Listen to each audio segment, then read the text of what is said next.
என் அன்பு சகோதர சகோதரிகளே, ஆண்டவரும் உலக இரட்சகருமான இயேசுவின் நாமத்தில் என் அன்பின் வாழ்த்துக்கள். இன்றைய முத்து மூலமாக மறுபடியும் உங்களை சந்திப்பதிலே மகிழ்ச்சி அடைகிறேன். எனக்கு பிரியமான தேவனுடைய பிள்ளைகளே, யோசுவாவின் புஸ்தகம் 18ஆம் அதிகாரம் 3ஆம் வசனம். யோசுவா 18:3 நான் வாசிக்கிறேன். ஆகையால் யோசுவா இஸ்ரவேல் புத்திரரை நோக்கி, உங்கள் பிதாக்களின் தேவனாகிய கர்த்தர் உங்களுக்கு கொடுத்த தேசத்தை சுதந்தரித்துக் கொள்ள போகிறதற்கு நீங்கள் எந்த மட்டும் அசதியாய் இருப்பீர்கள். அப்போஸ்தலனாகிய பவுலும் கூட ரோமர்களின் நிருபம் 12ஆம் அதிகாரத்தில் 11ஆம் வசனத்தில் சொல்லுகிறார், அசதியாயிராமல் ஜாக்கிரதையாய் இருங்கள். ஒரு மெதுவாய் செயல்படுகிற தன்மை அல்லது செயல்படாத தன்மை, வேகமில்லாத ஒரு தன்மை, தீவிரம் காட்டாத தன்மை, தேவனுடைய பிள்ளைகளே, தாமதிக்கின்ற ஒரு குணம், இதைதான் அசதி என்று சொல்லுகிறோம். வேகமா புறப்படுங்க அப்படின்னா தோ போலாம் அப்படின்னு சொல்லி அந்த டிலே பண்றது தான், இந்த தாமதம் பண்ணுவது தான் நம்ம அசதி என்று சொல்லுகிறோம். அந்த அசதி நமக்கு சில நன்மைகளையும் ஆசீர்வாதங்களையும் நாம் இழப்பதற்கு காரணமாக மாறிவிடும். அநேகருடைய வாழ்க்கையில் அவங்களுடைய சரீர பிரகாரத்திலிருந்து அவங்களுடைய வாழ்க்கை, அவர்களுக்கு வர வேண்டிய நன்மைகள், சுகங்கள் எல்லாமே தாமதிக்கிறதற்கு காரணம் அசதிகள். தேவனுடைய பிள்ளைகளே, நாம் அசதியாய் இராமல் ஜாக்கிரதையாக இருக்கணும். நம்ம தீவிரம் காட்டுகிறவர்களாக வாழணும். நான் இந்த நாட்களில் உங்களோடு நான் அதை தான் பேச விரும்புகிறேன். பிரியமானவர்களே, நாம் எதிலே அசதியாயிராமல் வேகம் காட்ட வேண்டும் அல்லது தாமதிக்காமல் தீவிரம் காட்ட வேண்டும் என்பதை தான் இன்னைக்கு நான் உங்க கூட பகிர்ந்து கொள்ள போகிறேன். இந்த நாளிலும் கூட என்னோடு வேதத்தை திருப்பிக் கொள்ளுங்கள்.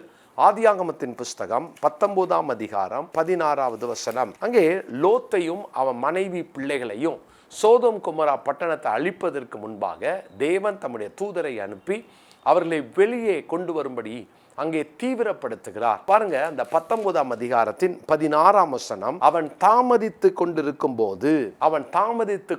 போது ஒரு அசதி அந்த லோத்துக்குள்ள வந்து விட்டது. எந்த விஷயத்துல தெரியுமா? பாவத்தை விட்டு வெளியே வர்றதுல அசதி, பாவத்தை விட்டு வெளியே வருவதில் தீவிரம் காட்டணும், தாமதிக்க கூடாது. பாருங்க, இது ஒரு மோசமான பாவம் நிறைந்த பூமியில் அவன் வாழுகிறான். அப்போ இந்த சோதோம் கொமோரா பட்டணத்தை விட்டு வெளியே வர மனம் இல்லாமல் தாமதித்து கொண்டிருக்கிறான். இந்த தாமதம் அப்படின்னாலே அவங்களுக்கு அந்த இடத்தை விட்டு வெளியே வருவதற்கு மனம் இல்லை, அடுத்த ஒரு புதிய நிலையை அடைவதற்கு மனம் இல்லை, ஒரு ஆசீர்வாதத்தை அனுபவிக்கிறதற்கு மனம் இல்லை. அசதி, இந்த அசதி அபாயகரமானது. தேவனுடைய பிள்ளைகளே, அசதியா இருக்க அல்லது தாமதிக்க செயல்படாமல் இருக்க நம்ம வாழ்க்கையில் ஒரு பெரிய நன்மையை, ஒரு ஆசீர்வாதத்தை இழந்து விடுவோம். மறந்துடாதீங்க. அதை தான் நீங்க வாசிக்கிறோம். அவன் தாமதித்து கொண்டிருக்கையில் கர்த்தர் அவன் மேல் வைத்த இரக்கத்தினாலே அந்த புருஷர் அவன் கையையும் அவன் மனைவியின் கையையும் அவன் 2 குமாரத்திகளின் கையையும் பிடித்து அவனை பட்டணத்திற்கு வெளியே கொண்டு போய் விட்டார்கள். பட்டணத்தை விட்டு வெளியே இழுத்து கொண்டு போய் விடுறாங்க. ஏன்? அவன் தாமதிக்கிறான், அவனுக்குள்ள இருக்கிற அசதி. அருமையான சகோதரனே, சகோதரியே, இந்த நாட்களில் ஒருவேளை சில பாவங்களை விட்டு வெளியே வர முடியாம நீங்க தாமதித்து கொண்டிருக்கலாம்.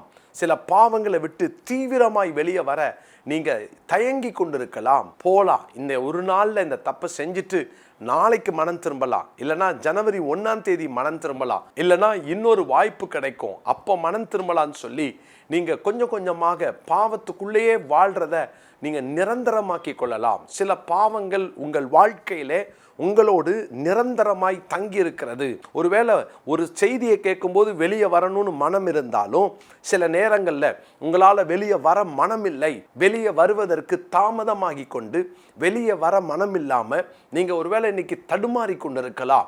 இந்த வார்த்தையை கேட்கிற என் அன்பு சகோதரனே, சகோதரியே, உன் வாழ்க்கையில் இருக்கிற பாவம் எதை உன் சொந்தமாக்கி கொண்டாயோ அந்த பாவத்தை ஆண்டவர் அதை விட்டு தீவிரமாய் வெளியே வா, வேகமெடு என்று ஆண்டவர் சொல்லுகிறார். வேகமாய் பாவத்தை விட்டு வெளியே வாங்க. ஒருவேளை நீ பாவத்தில் வாழும் பொழுது தேவன் அந்த எச்சரிப்பின் சத்தத்தை அல்லது ஆவியானவர் உணர்த்துகிற அந்த உணர்வை உங்களுக்குள்ள நீங்க பல நேரங்களில் கேட்டும் அதற்கு செவி கொடுக்காம அசதியாய் இருப்பீர்கள் என்றால், இந்த ஒரு முறை, இந்த ஒரு விசை, இந்த ஒரு தடவை இந்த தப்பை பண்ணிடலாம், அதுக்கப்புறம் நான் மனம் திரும்பிக்கலான்னு சொல்லி கால தாமதம் செய்ய தேவனுடைய பிள்ளையே, நம்முடைய உயிருக்கு உத்தரவாதம் இல்லை. ரட்சிப்பு நமக்கு நம்முடைய வாழ்க்கையில தேவன் கிருபையாய் கொடுக்கிறார் இல்லையா? அதை தயவு செய்து இழந்துராதீங்க. அவருடைய வருகை எப்பொழுது வேண்டுமானாலும் இருக்கலாம். நம்முடைய மரணம் எப்பொழுது வேண்டுமானாலும் இருக்கலாம். தேவன் தீவிரப்படுத்துகிறார். வேகமாக தாமதிக்காமல் நீங்கள் பாவத்தை விட்டு வெளியே வாருங்கள். எபிரேயர்கள் எழுதின நிருபம் 12ஆம் அதிகாரம் 1ஆம் வசனத்துல வாசிக்கிறோம். எபிரேயர்கள் எழுதின ஆக்கியோன் இதை ஒரு கண்டிஷனோடு கூட, எச்சரிக்கையோடு கூட அவர் சொல்லுகிறார். ஆகையால் மேகம் போன்ற இத்தனை திரளான சாட்சிகள் நம்மை சூழ்ந்து கொண்டிருக்க, பாரமான யாவற்றையும் நம்மை சுற்றி நெருங்கி நிற்கிற பாவத்தையும் தள்ளிவிட்டு விசுவாசத்தை துவக்குகிறவரும் முடிக்கிறவருமாய் இருக்கிற இயேசுவை நோக்கி நமக்கு நியமித்திருக்கிற ஓட்டத்திலே பொறுமையோடு ஓட கடவோம். ஓடிதான் ஆகணும். பாவத்தை விட்டு மெதுவா திரும்பி பார்த்துட்டு நடக்கக்கூடாது, ஓடணும். ஆனா அதே நேரத்துல ஓட வேண்டிய நம்ம பொறுமையோடு ஓட வேண்டும். அருமையான தேவனுடைய பிள்ளைகளே, நம்ம எந்த பாவத்தை விட்டு ஓட வேண்டிய கட்டாயத்தில் இருக்கிறோம்? ஆவியானவர் உங்களோடு பேசுகிறார் இல்லையா? இன்னைக்கு அந்த பாவத்தை விட்டு ஓடுங்க. பாவத்தை வேடிக்கை பார்க்காதீங்க. பாவத்தை திரும்பி பார்த்துட்டு இருக்காதீங்க. ஆண்டவர் ஓடு, இந்த சமபூமியில நில்லாதன்னு சொல்லிட்டாரா? நிற்காதீங்க. ஒன்றும் பண்ணாது, நான் நின்று பார்த்துடுறேன், நானா அந்த பாவமான் பார்த்துறேன்னு சொல்லி நின்று அது கூட போராடாதீங்க. அது கூட நின்று சண்டை போடாதீங்க. ஓடுங்கள், தீவிரம் காட்டுங்கள், அசதியாய் இராமல் ஜாக்கிரதையாய் இருங்கள். அன்பு சகோதர சகோதரிகளே, பாவத்தை விட்டு வெளியேறுவது கட்டாயம் என்று கர்த்தர் இன்றைக்கு நம்மோடு கூட பேசி கொண்டிருக்கிறார். இன்னைக்கு ஆண்டவருக்கு கீழ்ப்படிவோம், தீவிரம் காட்டுவோம். இந்த நாளினுடைய மனப்பாட வசனமாய் எபிரேயர் 12:1 குறித்து கொள்ளுங்கள். எத்தனையோ ஹீரோஸ் ஆஃப் ஃபெய்த் அந்த 11ஆம் அதிகாரத்தில் பார்த்துட்டோம். நிறைய பேர் அங்கே ஆண்டவருக்காய் சாதித்தவர்கள் இருந்தார்கள் இல்லையா? எகிப்தின் பாவ சந்தோஷம் வேணானதை விட்டுட்டு ஓடினவன் உண்டு.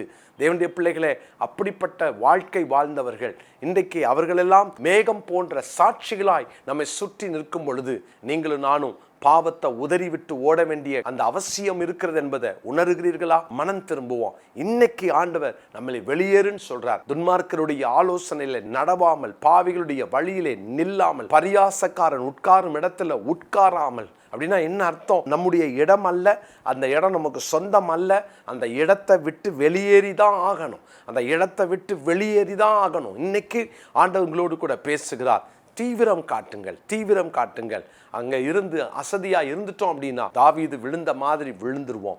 இன்னைக்கு தேவன் நமக்கு அந்த ஜெயத்தை கொடுப்பாராக. சீக்கிரமா பாவத்தை விட்டு வெளியே வந்துருங்க. நீங்க அது ஒருவேளை உங்க வாழ்க்கையில நீங்க பயன்படுத்துற மொபைல் அந்த பாவம் உங்களோடு கூட போராடுதா, உடனே அதை விட்டு வெளியே வாங்க, உடனே வெளியே வாங்க. ஒரு நண்பர்கள் உங்களை பாவத்துக்குள்ள இழுக்கிறாங்களா, உடனே அவர்களை விட்டு வெளியே வாருங்கள். தீவிரம் காட்டுங்கள். நீங்க தாமதிக்க தாமதிக்க அது உங்களை இழுத்து உள்ள போட்டு உங்களை கொன்றுவிடும். அதற்கு முன்பாக பாவத்தை விட்டு வெளியே வருவதற்கு தீவிரம் காட்டுவோம். ஜெபிக்கலாமா?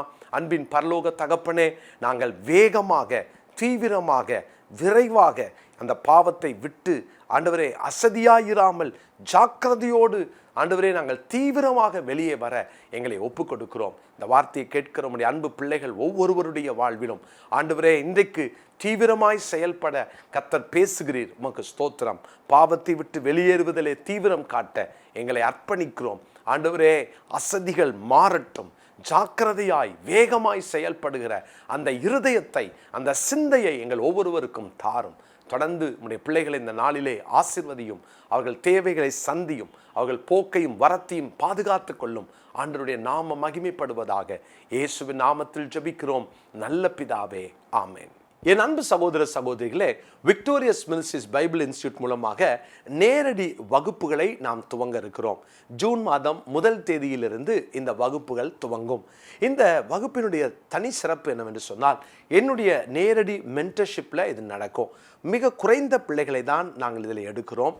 மிக குறைந்த கட்டணம் நாம் அதில் வாங்குகிறோம். அதோடு கூட எல்லா விதமான இசை, accounts, office administration, editing, video editing, shooting எல்லாவற்றையும் நாம் நம்முடைய மாணவர்களுக்கு சொல்லிக் கொடுக்க நான் அதிக ஆசையோடு கூட இருக்கிறேன். காரணம், இந்த 3 வருஷம் இந்த பிடிஹெச் படித்து முடித்து வெளியே போகும்போது ஒரு தரமான, திறமையான ஒரு தேவ மனிதர்களாக வெளியே செல்லணும் அப்படின்னு சொல்லி என்னுடைய ஆசை. அதோடு கூட இந்த மாணவர்களை நம்ம அடிக்கடி வட இந்தியாவுக்கும் அனுப்பி அங்கே மிஷன் ஃபீல்டில் டைரெக்டாக அவங்க ஊழியம் செய்வதற்கும் பயிற்சி கொடுக்கப்படும். வேண்டும். தமிழ்நாட்டிலும் நிறைய கிராமங்களுக்கு அவர்களை அனுப்பி ஊழியம் செய்ய நிறைய ஊழியங்களோடு கூட நாம் அதிகமாக பேசி வருகிறேன். ஆண்டவருடைய பெரிதான கிருபையினால இதுவரைக்கும் ஒரு அனுகூலமான சூழ்நிலைகளை நமக்கு தந்திருக்கிறார். எனவே உங்களுக்கு தெரிந்தவர்களை நீங்கள் உடனடியாக நீங்கள் இந்த வேதாகம கல்லூரியில் இணைக்க உங்களை அன்போடு கூட கேட்டுக்கொள்கிறேன். தங்கும் இட வசதியோடு கூட இருக்கிறதுனால கொஞ்சம் பேர் தான் தங்க முடியும். எனவே சீக்கிரமாக கீழே காண்கிற ஃபோன் நம்பருக்கு தொடர்பு கொண்டு உங்களுடைய அப்ளிகேஷனை வாங்கி நிரப்பி அனுப்புங்கள். நாட்கள் இல்லை, எனவே வேகமாக செயல்பட அன்போடு கேட்டுக்கொள்கிறேன். God bless you.